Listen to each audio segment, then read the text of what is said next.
guys, we're back at some HNG. I'm going to be doing some tutorial guides for beginners, and I'm going to break these down into different series, but this one is just basically going to be explaining the Heroes and Generals interface as much as possible. So you're brand new, you don't know what you're looking at, you're just like, what do I do? You're going to get a soldier in each faction. So you have American, and if you go up top, starting with the top left, you'll see it'll say soldiers. You'll see American, you'll see these two arrows. You can switch between your default German soldier you're given and your default Russian soldier, and then of course your American soldiers. So that's what that does. And if you end up purchasing more than one or buying more than one, you can select them here. Dropping down, we have the different classes. So if you want to get to, if you have a huge group of soldiers, by then you should know what these are. This is just infantry. It's going to be paratrooper, and there you can see your recon. And that's all of them. Okay, this is combat badges. Unless you have veteran status, you're not going to have this unlocked. What these do are these are ribbons you can use to give yourself an advantage in game. And to break these down, physical fitness covers anyone in general. Usually have to do with when you're on the ground. Combat vehicle is, of course, if you're in a vehicle like a jeep, a truck, motorcycle, whatever. Combat is just for anyone in general as well. Infantry, aviation's for obviously Air Force, airborne paratroopers, armors for tank crewmen, and command is for different things throughout your squad. Like if you read them, they're going to be able to describe you what you can do and what they do for you. Being able to deliver great speeches before his men will help them recover morale faster, so that's always helpful. Oh, also want to point out this First Blood, if you're brand new to the game, I suggest you do this. This is going to give you 15% more stamina, and it says complete the First Blood training mission in order to receive this badge. So how you do that is you go to the top right corner, under your settings, you're going to go to tutorial, you're going to select your soldier, and then you're going to click launch First Blood. It's going to take you into a tutorial, basic gameplay. Highly recommend that. So you're going to see a couple of different things here. This is the weapons icon, vehicles, outfits, and assault teams. You don't have to worry about that one. So you're going to get an M1 Garen, and I don't know if they give you the grenade now, but this is an old account, so I had the grenade by default. Disregard the name, I just thought that'd be funny. So when you kill someone it says a nutsack. But anywho, you can click on that weapon, and it's going to take you to an interface where you can purchase new weapons as they're unlocked. And this is the grenades, anything under explosive, so mines, hand grenades, bazooka, anti-personnel, etc., etc. And as each faction, you can purchase other faction weapons. They threw that in there just to be cheeky. And then you have your wrench and binoculars, of course, under binoculars. Knives are your melee weapons. If those are unlocked, you can purchase those as well. Also want to point out that when you're in this interface, there's a thing called equipment points, and what this is this is your stamina bar. So it says carrying heavy equipment will limit the soldier's ability to sprint. So you start out as infantry with 10 equipment points, and each weapon will tell you how many equipment points it takes up. Now the more mods you apply to the weapon, the more equipment points it uses. For example, this default M1 Garen with some added match M72s takes up 5 equipment points, which puts me at 5 plus the 2 the grenade takes is 7. So I have 3 more available, which would mean I could go over here and equip the shovel. However, if you notice, it's actually going to slow down my encumbrance or my stamina. So that's what that is. Anyways, if you have more mods, like I was saying, for example, my sniper rifle, it's going to use more equipment points. So also if it has more ammo. So if I was to go to this gun and give it more ammo, 1 more equipment point.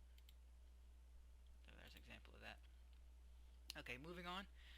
The veteran equipment slot, you're not going to have that unless you, of course, have veteran.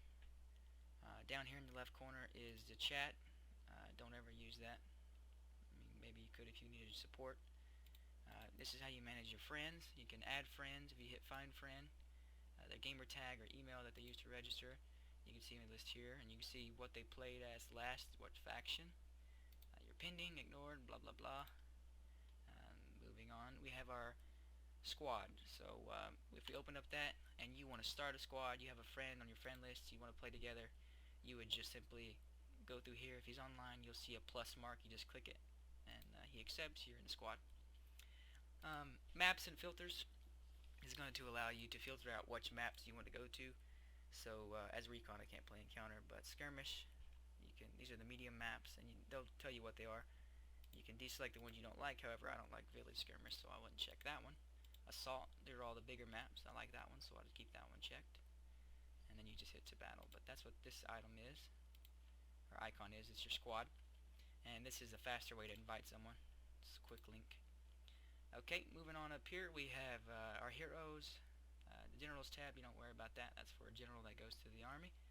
The store, this is pretty self-explanatory. You can purchase stuff with in-game credits or real money. This is your in-game credits. This is what you use to buy new weapons, purchase mods, etc. War funds, and then buy gold. This is what you use to you can use this to buy purchase weapons and stuff, etc. But you have to actually pay money for it. I do believe you earn it, but it's very little. Your settings tab, you can get to your account, stats, settings, tutorial, etc., etc. This will tell you everything you have ever done. You can see my tanks there, the time in it, all the tanks I've been in, all the vehicles and weapons I've used. Okay, dropping down, this is going to tell you your current soldier's class.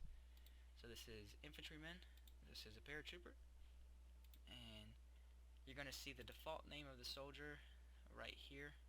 If you click this little check button, or this little pencil mark, it's going to say named soldier. You just rename it. It's going to cost you in-game credits or gold. You can just pay for that. I think that's cost more because I've already renamed him, but default you can rename for cheaper or not. Okay. This is going to tell you your rank, and if you click on this rank icon, this one or this one, you're going to be able to tell all the ranks and where you're at and how much you're earning per hour, etc., etc., all the way up to general. And then you're going to see the different tier for career options. Now that's an academy trained soldier. I'll do a video on that. But the infantryman has an option. Once he gets so far in rank, he can become a tank crewman, which requires rank 5, rank 6 for fighter pilot, rank 7 for paratrooper, rank 9 for recon, and a general is rank 18. So that covers that. So say this guy is rank 10. He can switch back to infantryman, and I'll demonstrate that here. 83. Okay. And he can now, since he's rank 10, become anything between tank crewman, fighter pilot, paratrooper, and recon. Next, unlocks. So if we click this ribbon overview, this is going to give us the 3 that's up next, that's closest. We can see our ribbons and where we're at. So we have physical, tactical, combat, and so on. If you want to boost a ribbon, you can use in-game credits. Say you got one that's right at getting maxed out, you just click boost ribbon. And you can use in-game credits, 7,800 to boost that ribbon, and for the next 4 hours it's 75% more. So it's definitely worth it for someone who's just starting out. As far as this button, this is going to open up your maps and filters. So encounter is only one map. It's depot. It's the one with the little building in the center, and you spawn on each opposite side of it. Skirmish, I explained that earlier. Assault. Now these are like predetermined matches. They're not really, they don't affect the actual war. These are just quick battles that are paired up. If you want to go into an actual battle, this is the actual war where generals are assigning assault teams, etc. You just click choose faction, United States, you join, and then it's going to put you in one of these cities in one of the battles. So it's going to give you more experience as well. So if you're new starting out, always choose War Elite, get more experience, get more rank plus 50%. So this is definitely worth it. You earn more war funds.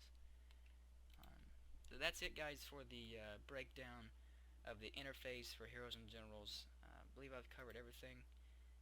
I didn't click onto these, but these are self-explanatory.